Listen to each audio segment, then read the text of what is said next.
Hello and welcome to Prairie Pulse. Coming up a little bit later in the show, we'll hear music from Gary Timms. But first, joining me now is our guest, Janelle Stoneking from Dickinson, here to discuss plans for the Southwest Art Gallery and Science Center, which will be in Dickinson. Janelle, thanks for joining us today. Absolutely. As we get started, tell the folks a little bit about yourself and maybe your background. Well, I am an educator by heart. I went to school for elementary education, but actually I ended up working at Able Incorporating, supporting folks with disabilities. For the last 25 years, I've been there and held a lot of different roles. I'm currently the agency trainer, and I also do a lot of work with the state of North Dakota for their curriculum, for their education materials, for people who need to get developmental disability certified. And my heart is in that field. So that is something that I'm very passionate about. But kind of on the side, I have to have creative space. And so I have developed a love for art. I'm a mixed media artist, which I hide out in my basement most nights creating things on canvas. And I use a lot of newspapers and paint and different materials to tell stories with my art. So. Well, interesting. Yeah. Well, but you're here today to talk about something maybe a little bit different than that. Talk about the nonprofit that I understand you've helped get started. Absolutely. This is an exciting project for us. The Southwest Art Gallery and Science Center really is the brainchild of just a group of passionate community members who recognize that we need more for the arts in Southwest North Dakota. We see that there are art centers all across the state and opportunities for artists to come together and build community, but we haven't had that in Dickinson. When I became affiliated with the Badlands Art Association and started to get to know the arts community in Dickinson, probably about 10-15 years ago, I found great friendship and camaraderie, but most of us are in our basements. We don't have a place to come together. And truly, it was Senator Rich Wardner and his wife, Kayleen, myself, an artist, Cherie Roshow, and Todd Winter, a retired art teacher and artist as well, who we sat together at Rich and Kayleen's kitchen table and said, it's time. We need to develop a vision for an art center for our region. So where are you on the journey right now? We have registered as a nonprofit in North Dakota. We are working on our 501c3. That application has been submitted. We have developed a vision for what this center would bring to our region. We have built a beautiful board of directors who are very passionate about this project, and they range from artists to educators to just parents and community members who want to see it happen, so that's really great. We have rounding out our phase 1 fundraising, which is exciting, and we're just starting to keep the project rolling. So do you have a timetable of when the center might be open? We were shooting for summer of 2023. It just depends on the support of the community and securing a property for us to be located at. So what locations might you be looking at? Well, we originally want to be downtown. We know the arts oftentimes is associated with the downtown region, and Dickinson is really developing their downtown area. We have a brand new square project that's going in that's beautifying our downtown area. There is an open building that we have had our eye on. It's the old City Hall building. We did have that secured actually, but the property, the owner that has it can't hold it for us. Hasn't sold yet, but we are looking at a lot of options around the community of where we could be located. For us, we need at least 15,000 square feet, so that's a challenge when you're looking at properties that's available.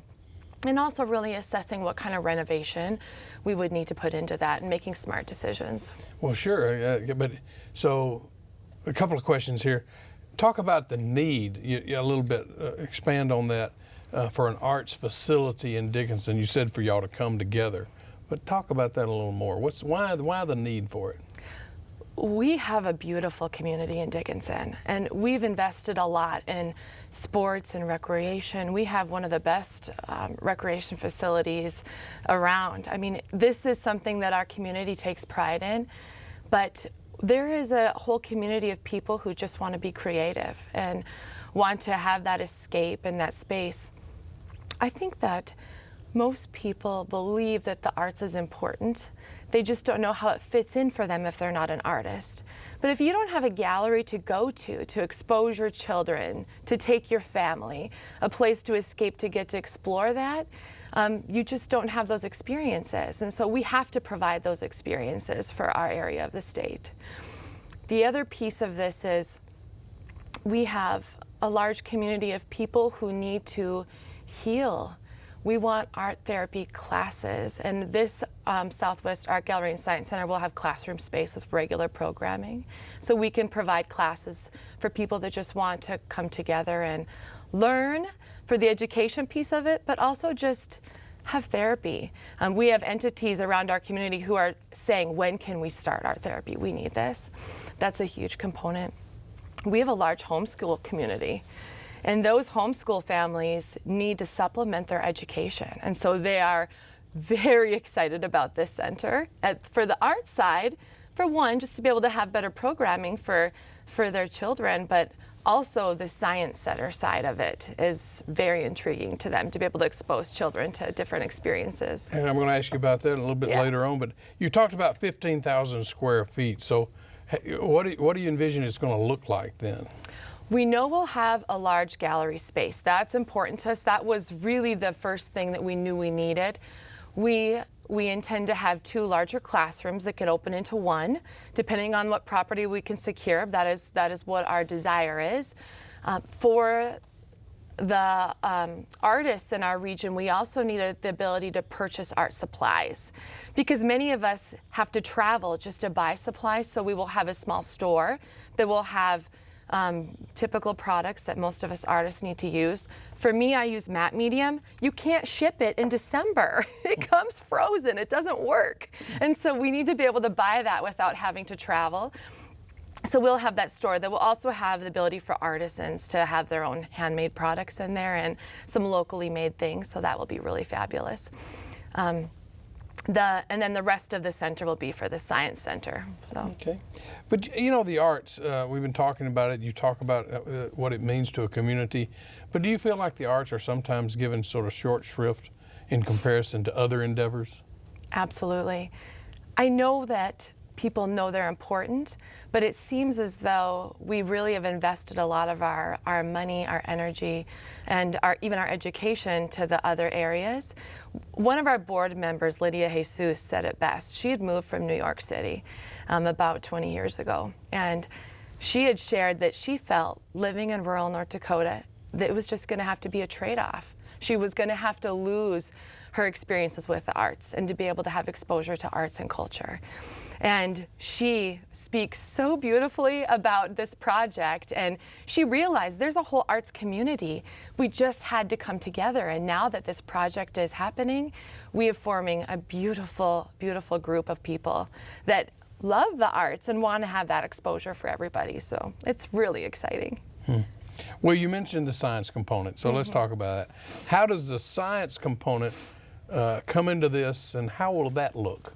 Well, when we were looking at the Art Center, we knew that piece was going to be important, but also being aware that we are a rural community and we have to think wisely about space and what the vision could be for the project. We had looked at partnering with other entities in town, and people kept saying how great this is going to be for the children. Oh, the kids just really need this.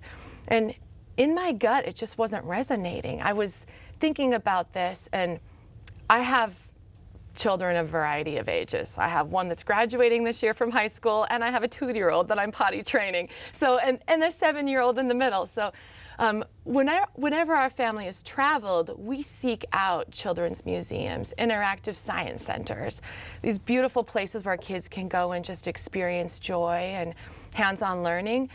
This is also something that our region of the state doesn't have. And so as we're meeting and talking about the vision, it came to me, I thought we need to look at this differently. If we want to have a creative center, let's take the right brain and the left brain and bring them together in a space where we can just have creativity and learning and joy all under one roof. And that's really, I mean, it's so funny. As soon as I said that, all of us in the room, I looked over at Rich Wardner and I said, do we need it? And he goes, absolutely we need it. The families that need it aren't going to travel to Bismarck. They're not going to travel to Minot. We need to have this for the children in this region. So that's how the vision kind of was born, and we knew that we could create something beautiful. Okay. Well, do you happen to have science or STEM experts who are going to help build and install this component and be a part of it? We have a lot of great educators in Dickinson and a lot of schools that are focusing on STEM. And when we were even thinking about this summer, public exposure and what can we do to spread awareness, we were pondering, we need something to take with us to events, to get excitement, to build excitement around the project. And Todd Selly, one of our middle school instructors, he built us a wind tube. And it's a beautiful portable wind tube that we can take, and children can put scarves in it and watch them blow into the air and catch them. And even just that simple project, all it took was one ask for a sponsor, and Todd built it. And we have great minds in our community who can help design different displays, design different things for the center. We have Boy Scout troops who have stepped in to help with things. We have so many folks that are interested in this, and science lovers, and even our manufacturing centers. A lot of our businesses are like, what can we do? What can we build?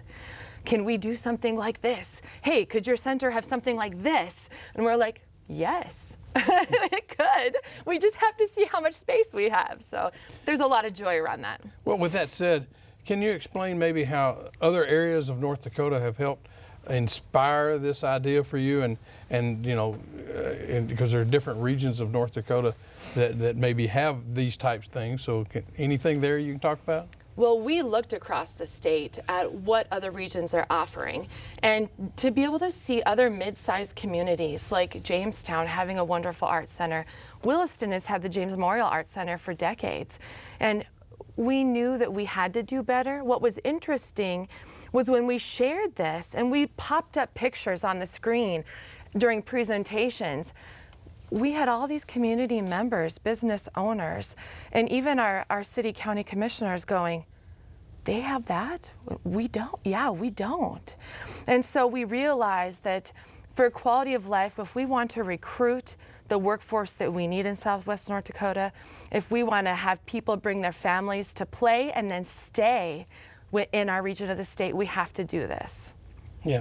Can you talk about maybe some of the artists you anticipate will be working with you or who will contribute to the Art Center? Because I assume there's a lot of great artists out in western North Dakota. We are like the hidden gem. I'm telling you, I knew that we were a rich arts community because I've been involved in the Badlands Art Association for quite some time, and I was president of that board for a while. And we have one annual show every November. And with that show, we have hundreds of artists and enter that.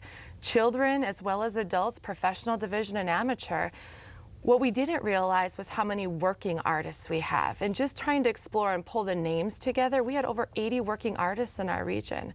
That once we started compiling that, we thought, wow, myself and my good dear friend Cherie Rochow, she's a well-known artist in the Dickinson area, and she's a retired art teacher of over 40 years.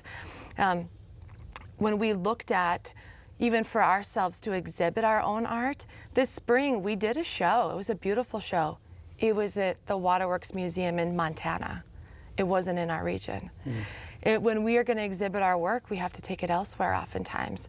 So there is a large amount of artists ready to show their work, ready to be inspired to create more work. They just need the space. Hey, what about the idea of a ceramic pottery studio? Oh, this is the thing that I get stopped. I can't go through Walmart without somebody stopping and saying, Janelle, you're going to have pottery, right? Yes. And I mean, for me, it's really dear to my heart because I help with the Empty Bowls event, which is an annual event that helps raise funds for United Way. We have a group of potters who hustle every year to make bowls, but there are hundreds of community members who want this skill and want to have that ability to just put their hands and get it dirty and create. And they haven't had that opportunity because there's no place for them to do that. So we are excited. That is, I think, one of the things more people stop me to ask about. They want confirmation it's really happening. Speaking of all that, how has the fundraising been going thus far? You know, it's been good. Our phase one, our main focus was just awareness. We had to make sure that the community understood the need and knew why we were doing what we were doing. We put out a community needs survey asking for public input because we wanted to ensure that the vision we were developing was really in alignment with what they wanted. And we were pretty close. We were surprised that some of the other things we thought would be on the list of community desires didn't make the cut. We were pretty close to what people were needing. So we did that needs survey. We've been spreading awareness since July. We went public with publicity and sharing. We've been speaking to all of our community groups and been to all kinds of public events to share the news of what we're doing. We have basically just sought out donations just from our close friends, family. We have not begun any support from the counties in our region, businesses, corporations. We haven't even went that far. We have sought out grants for specific things that we know we're going to need. So we're just beginning that second push for phase two where we're looking for the higher dollars. Don't have a lot of time left, but I guess you understand you have an online survey where residents can submit their suggestions? Yes, that survey is still live and it can be found on our Facebook page. We have a page, the Southwest Art Gallery and Science Center, that shares all the information such as our upcoming gala, which will have one of the best live art auctions our side of the state will see. It is November 18th, so coming up pretty quick. And so all the information on what we're doing is on that Facebook page. So how can donations be made? We have an account set up through North Dakota Community Foundation. Our local representative, John Heinen's on our board, actually. And so we can take any donations and they'll be tax deductible through that North Dakota Community Foundation fund. And that information is available on our Facebook page as well. You know, you sound like you're not having any fun, but what's so exciting about this for you? I mean, you're an artist, so that maybe that's it. For me, it's about community. And not only are we bringing the community together, but we're giving the community a voice they didn't have before. And in the art that I do, it's all about storytelling. All of my life I have supported people. And I think this journey we're in together as people, the key is that we can share our stories and learn and experience life through each other. This is what's happening through this center. And that brings me a lot of joy. Well, we wish you the best with that. But if people want more information, where can they go? They'll go to our Facebook page, Southwest Art Gallery and Science Center. We have an email as well. They can contact us if they have questions or if they have anything. That information's all there available to them. Janelle, good luck to you, and thanks for joining us today. Thank you. Stay tuned for more.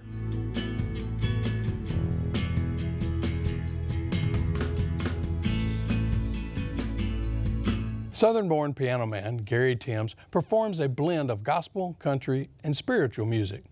Today, Gary calls Staples, Minnesota his home and performs throughout the Midwest.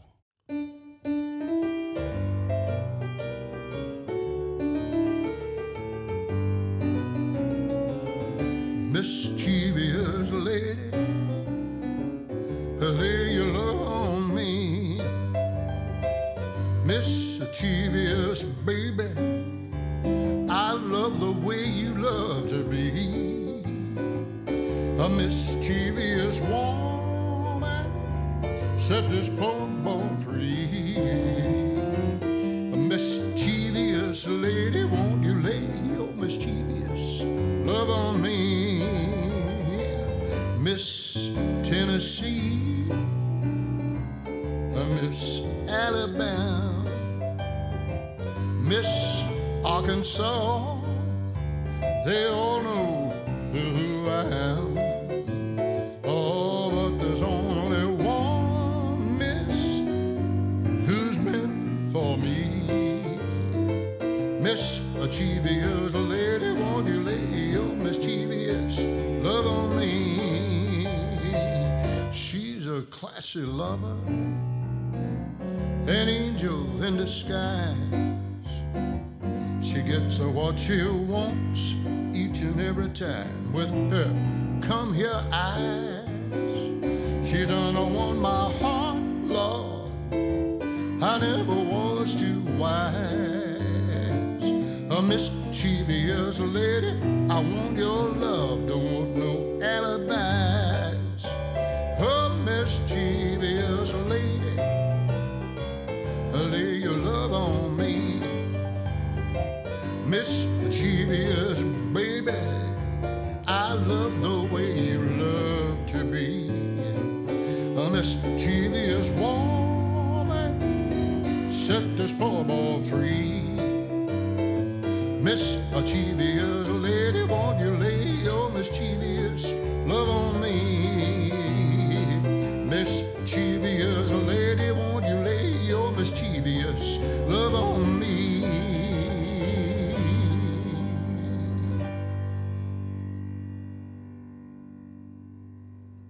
Hi, I'm Gary Timms from Staples, Minnesota.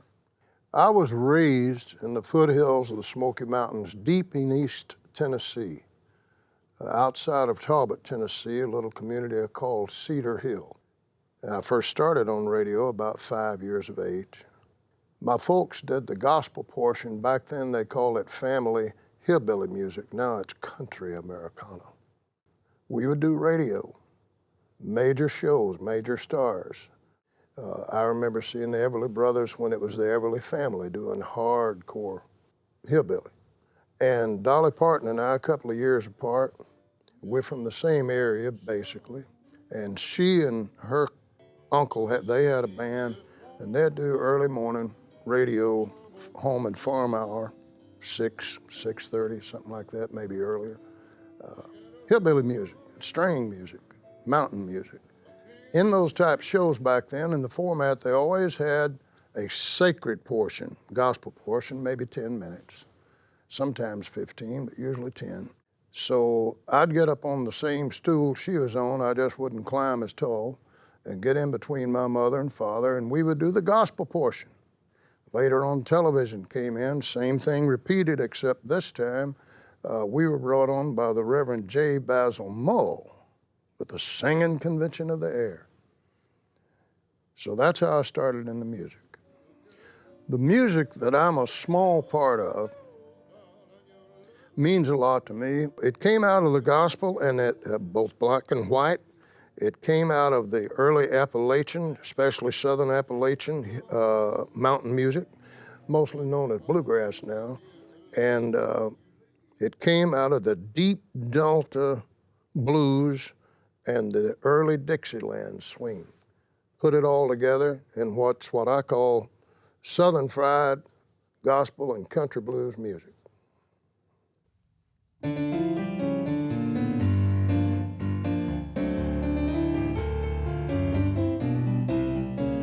Hey, baby, your love, your sweet love, sure I've got a hold on me. Yes, sirree. Oh, darling, your love, your sweet love, sure enough got a hold on me. Can't you see? Love me now, love me long, love me quick, baby. Oh, honey, love me strong. Baby, your love, your sweet love, it's got a hold on me.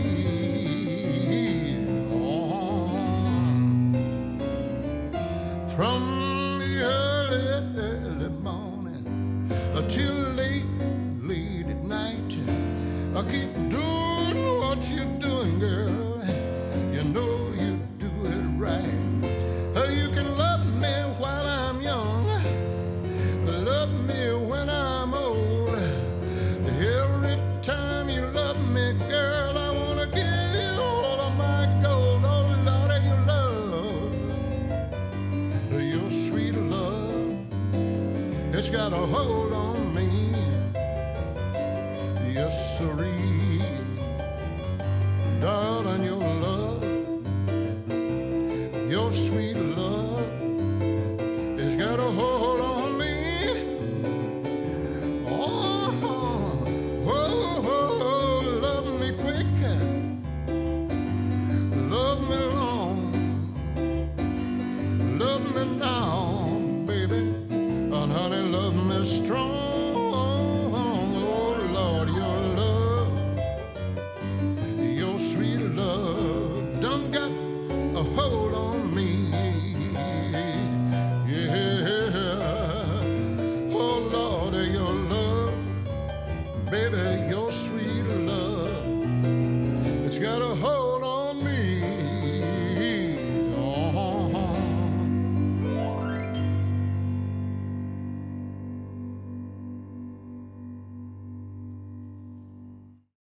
Well, that's all we have on Prairie Pulse for this week. And as always, thanks for watching.